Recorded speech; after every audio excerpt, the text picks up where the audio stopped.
announced this total blockade on sanctioned oil tankers coming or going from the coast of Venezuela. So that's when we saw these operations begin. The seizure of that initial oil tanker, sanctioned oil tanker, the Skipper, which was performed with U.S. military support and an elite team from the U.S. Coast Guard, which has jurisdiction to, make the actual interdiction of the sanctioned oil tanker.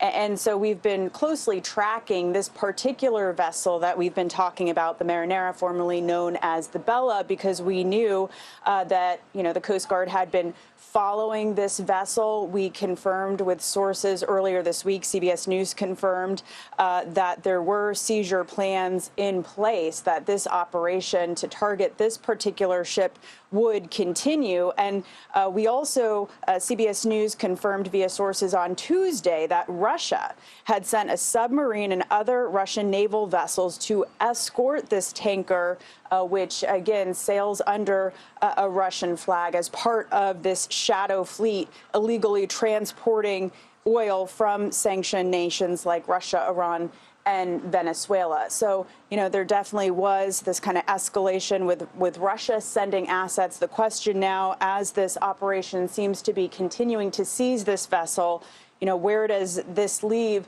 the relations between the U.S. and Russia moving forward as, talks have continued over, obviously, the war on Ukraine and other issues. And this, again, part of the pressure campaign and focus on sanctioned Venezuelan oil. Errol.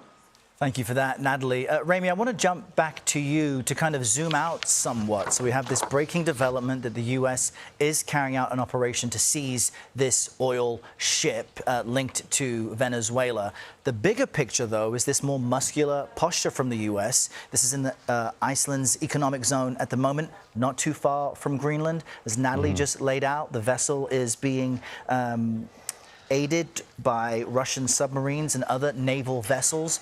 How does this moment fit into the larger, more muscular military posture of the U.S.? Sure. Well, this is a continuation, a rise, a surge, if you will, of this force projection by Washington into the Western Hemisphere, as we've most recently seen in Venezuela over the weekend, but also what we're seeing in terms of what President Trump has said in terms of the American backyard, from Latin America, from South America. Now we're seeing across the Atlantic, onwards into European, here, Icelandic waters. This is apparently the new paradigm, the new force, I guess, structure that the White House is trying to convey for American national interests, but also for interests throughout the Western Hemisphere. We've seen what happened with Venezuela. China had its first footprint in South America, in Venezuela, and now it has been effectively at least paused, if not kicked out. Russia has also had its own interests in Venezuela. That is now also on pause. And as this has transpired over the past few days from Maduro's ouster, now we continue to see the White House and the military pushing outwards to try to make sure that, again, national interests are followed here. We're seeing that from South America, but all the way now into European waters. So I think based on the analysts that we're speaking with, we should expect to see this even further. President Trump and his administration have said, have tried to make sure that that is not in doubt. And we're seeing that in this current military operation off Icelandic waters and very near our British coastal waters. Yeah, Ramy, very good point there. I want to jump back over to our Natalie Brand at the White House to pick up on a point Ramy just made, Natalie, because oil and the importance of oil linked to Venezuela is a top agenda item of the administration this week with this planned meeting with oil executives as well. Talk to us more about why this is such a priority for President Trump. Yeah, we've heard the president and administration officials emphasize that following Maduro's capture and the U.S. military operation in Venezuela. The administration has said now it wants to focus on rebuilding the oil industry in Venezuela and the oil infrastructure, and potentially bring in, new U.S. companies to try to make that happen.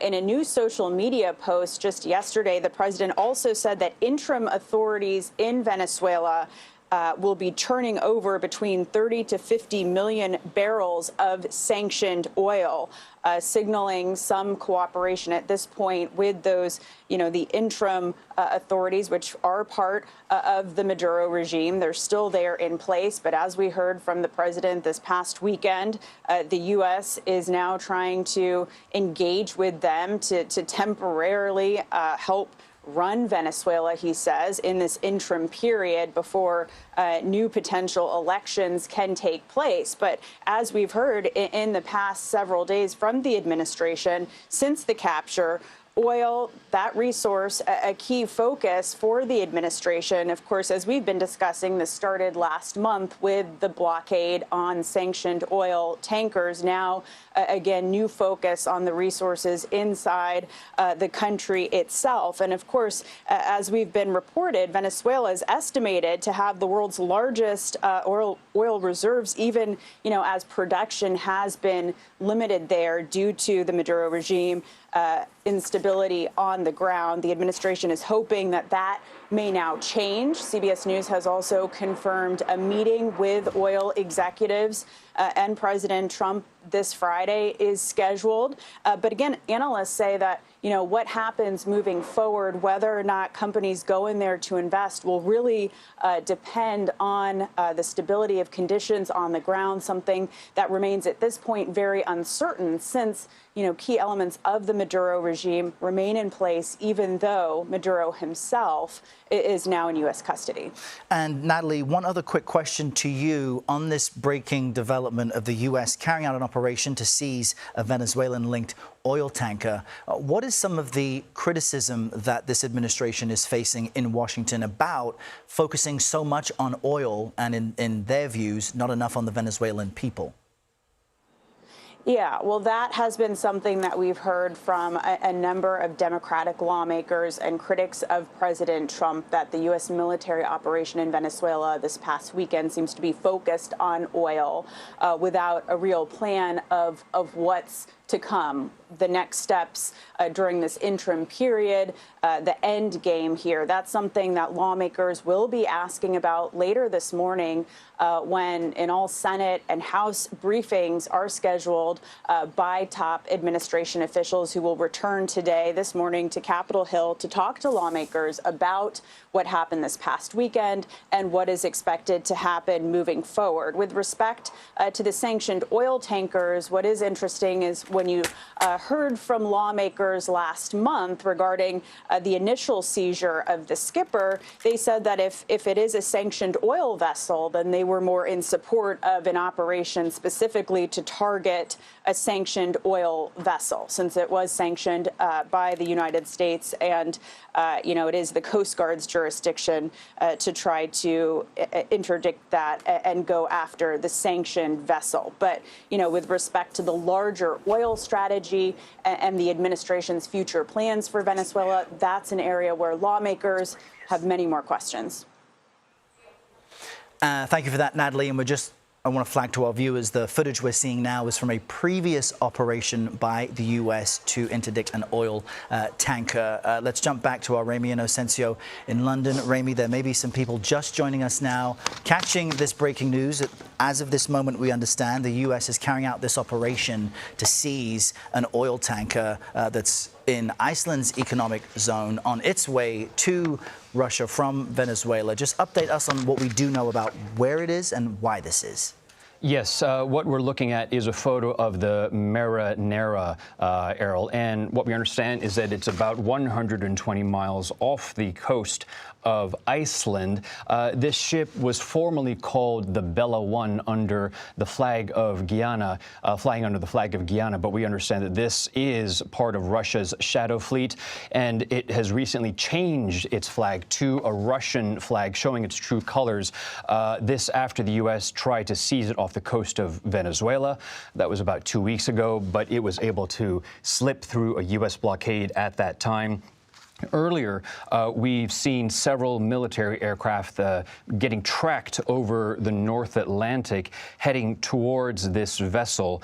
And we have seen that photo, if you can put it back on again, of Russian media also appearing to show a helicopter, to showing U.S. vessel close to the ship, flying next to the ship. CBS News has not been able to confirm whether that is, in fact, the case.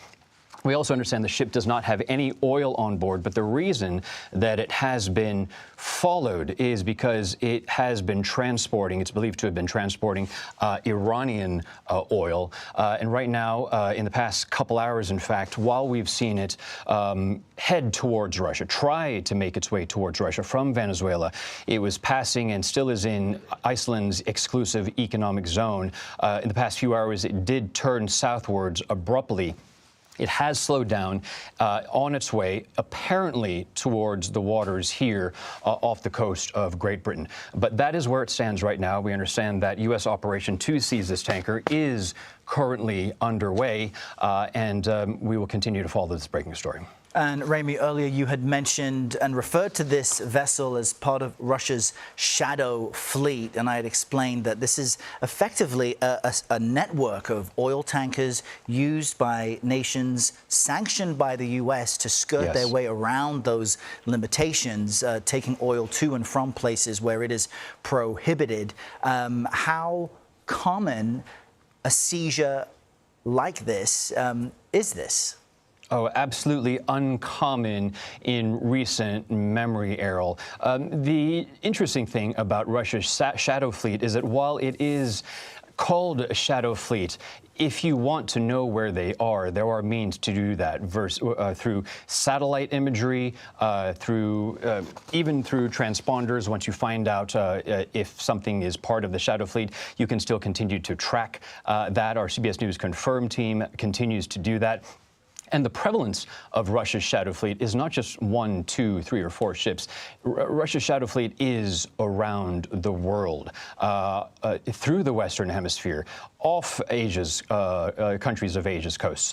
So this is following, as you said, the oil, in particular, sanctioned oil from Iran. And we can see where those ships are going, coming out of Iran, going to places like China, which is still importing oil, and other countries around the world that are skirting these sanctions. So to your question, this is rare to happen. We know that the shadow fleet does exist, and with this increased force projection by the United States, we may expect more to happen. All right, Ramy Inocencio with the latest information for us on this breaking news out of London. Ramy, thank you. I want to jump back to our Natalie Brand at the White House. Natalie, just to check and see if we've heard anything from the administration on this breaking development or when we might expect to. We haven't as of yet, but obviously it's a developing situation. There's also a White House press briefing scheduled for 11 a.m. this morning. So there's no question we will be asking about it then. As I noted, top administration officials also scheduled to return to Capitol Hill this morning to brief lawmakers as they have many more questions about U.S. operations with respect to Venezuela, what happens in the country next. And as we've been discussing, the big question outstanding is will what remains of the Maduro regime in Venezuela work with the United States and the Trump administration during this interim period. We know the Vice President, Delcy Rodriguez, has been sworn in at this point as interim president. And as we were talking about, there does seem to be one hint of at least some cooperation based on the president's announcement on social media that interim authorities in Venezuela will be handing over up to $50 million barrels of sanctioned oil. We'll have to see what happens moving forward. The president over the weekend, when asked about whether he's worried about elements of the Maduro regime remaining in place, said, we know who they are, and he believes that they are acting differently than they would have a few days ago, Errol. And Natalie, we just got a statement from the U.S. European Command. And I just want to read that to our viewers. Quote, the Justice Department and DHS, in coordination with the Department of War, today announced the seizure of the Bella 1 for violations of U.S. sanctions. The vessel was seized in the North Atlantic pursuant to a warrant issued by a U.S. federal court after being tracked by U.S. CGC Munro. So this is from the U.S. European Command tweeting this message, confirming what we've been reporting now here on CBS News for the better part of the last 20 minutes, that the U.S. has seized and is currently seizing an oil tanker for violating sanctions. Thank you to Natalie Brand and Remy Inocencio. We will continue our breaking coverage of this story on CBS News 24/7 today, this morning, and throughout the day. So stay close with us. We'll be right back.